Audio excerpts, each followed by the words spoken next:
I think of life as something like a puzzle. You may go through something and wonder why on earth did you have to experience this? What good is this for me? Why did I have to live through this? Why did I have to be like this? Why did I experience this?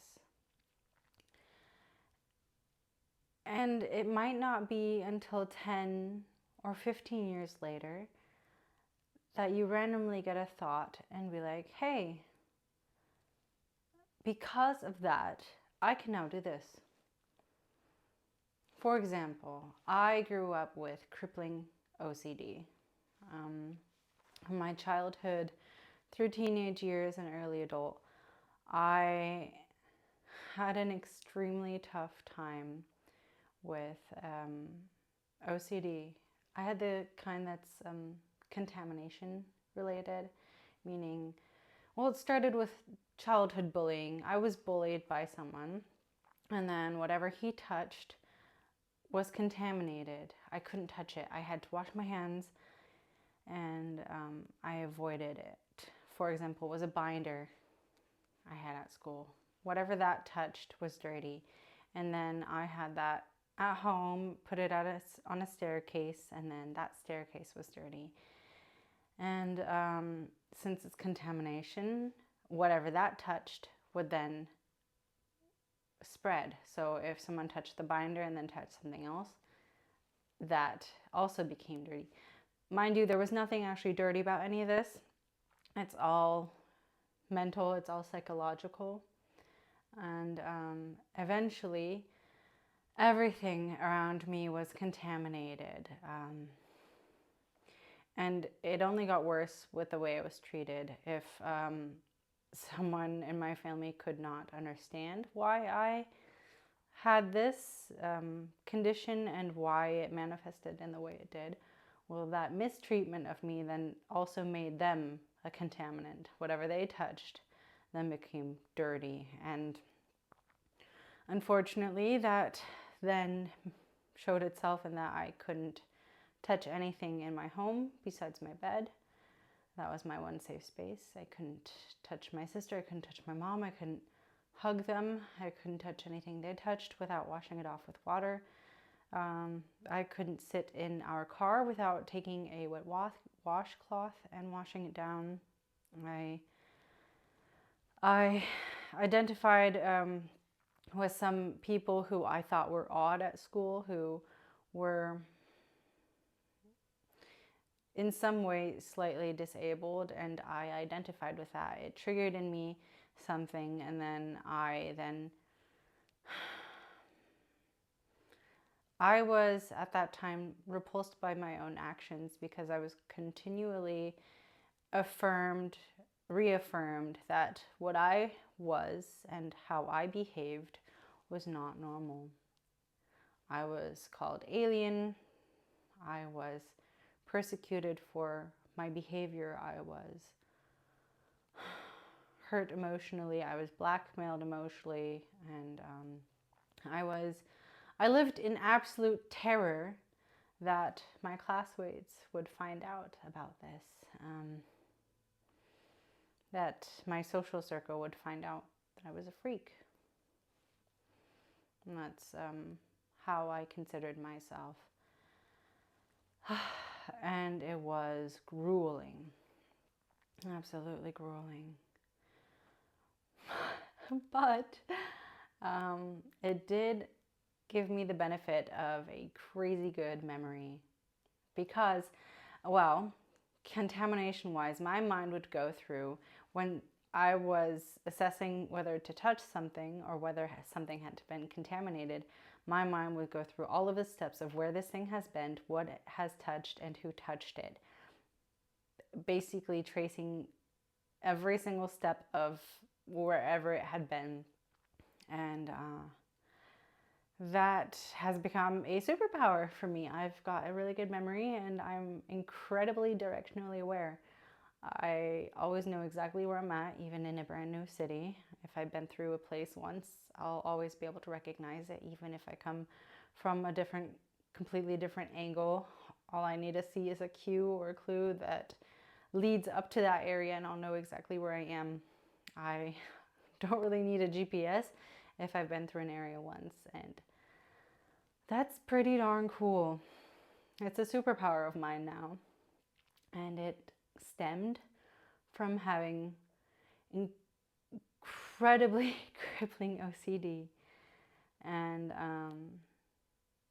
another thing that came of that, well,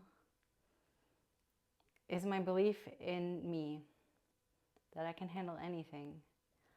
Because back then I never could have imagined that I'd live a normal life. I never imagined that I'd be able to ride a bus, a train, that I'd be able to hug people, that I'd be able to touch people, that I'd be able to live a normal life. And I can. And I can do all of that. I healed, for the majority of it, I healed my OCD by continually doing the things that made me extremely uncomfortable.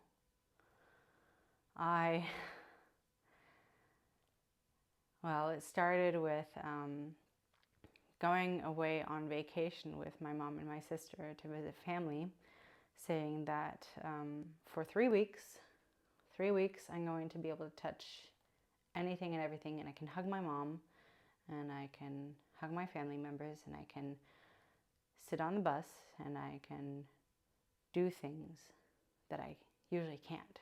And then after these 3 weeks, I'm going to wash everything, every piece of clothing in my suitcase. I'm going to wash everything, and then I'll be in my safe space, and then I'll be home, and then everything gets to go back to normal. And for 3 weeks, I felt free. I hugged my mom for the first time in years. I tried new things. I lived a completely different life for 3 weeks. And then when I got home, everything returned back to normal. I didn't touch anyone. I didn't touch anything. And I felt safe again. And then I decided to branch out. I decided to do small things out of my comfort zone. Over the years, more and more.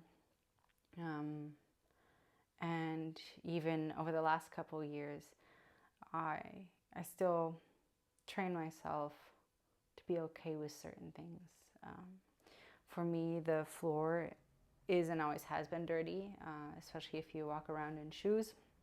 Because contamination-wise, if you're outside, there's a pretty good chance that you were gonna step in poop or step in a place that has been pooped on, or something like that, or dirty. And then if you just drag that into your home, you've got that. And if you drop your clothes on the floor, then that is now contaminated. And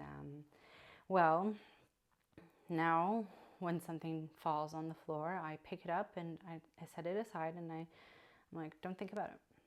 Just set it down. It's okay. Walk away, and that's it. Whether it's clothing, whether it's a hairbrush, whether it's whatever it is, I do my best to do that. It doesn't work every time. Sometimes I rinse it off with water really quick, but I get better at it every single time because it's important to me, because I now live a life that I never would have imagined for myself back then. I can live a normal life because I didn't stay in my comfortable yet extremely limited bubble of one safe space of my bed. I kept on branching out, and I can hug people now. I can hold hands. I can ride the bus and sit in trains, and I can do a lot of things. I do still have some boundaries. For example, door handles. I know how many people don't wash their hands, and it's actually disgusting. Let's just call it like that. So I do it. I just use my elbow, or I now have a little spray bottle of disinfectant that is just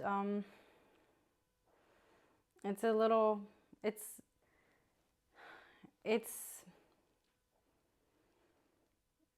it works for me, and it's still a whole different standard of living than what I used to experience as life. And I'm happy with it. I'm happy that I chose to change my life one step at a time.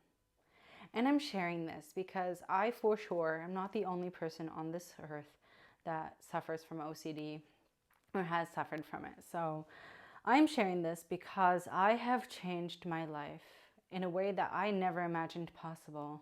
I now live a life that is free. And if I can do it, you can do it. I did it without therapy. I did it without help. I just kept doing the thing that was uncomfortable. And then I expanded my world. I expanded my reality to sensations and feelings and experiences that I had limited myself from. And I'm so grateful to myself that I took that step. And even though I still have some small things that may not be like everyone else's normal, my normal now is much freer than it once was. So if you, by any chance, are dealing with the same thing or have experience with the same thing or similar or different, I just want to let you know that it is possible to change your life in ways that you may not imagine for yourself. Just do the hard thing, do it over and over and over, and expand your comfort zone. And you may look back 10, 15 years and be like, wow, I did that. And that really hard experience for me, it blessed me with a gift that I still benefit from now. And and back to my puzzle analogy of life being like a puzzle. Each and every one of our experiences is like a puzzle. You may hold on to it for years and be like, I don't know where this goes. I don't know why I experienced this. I really don't understand why this was part of my life. But it could be 10, it could be 20, it could be 3 years from now that it just fits. And you can see, oh, that's where it's meant to go. That's what it did for me. We like to think linearly, as if each and every one of our experiences is just going to add up and make sense right away. But something that could have happened years ago may not make sense until a few years from now. You just got to be open to it. And very often these kinds of epiphanies and realizations, they come out of the blue. You can't predict them. So if I can leave you with anything, it's just trust that at some point it'll make sense. Make it make sense. Yeah, and keep going. Keep going, my love.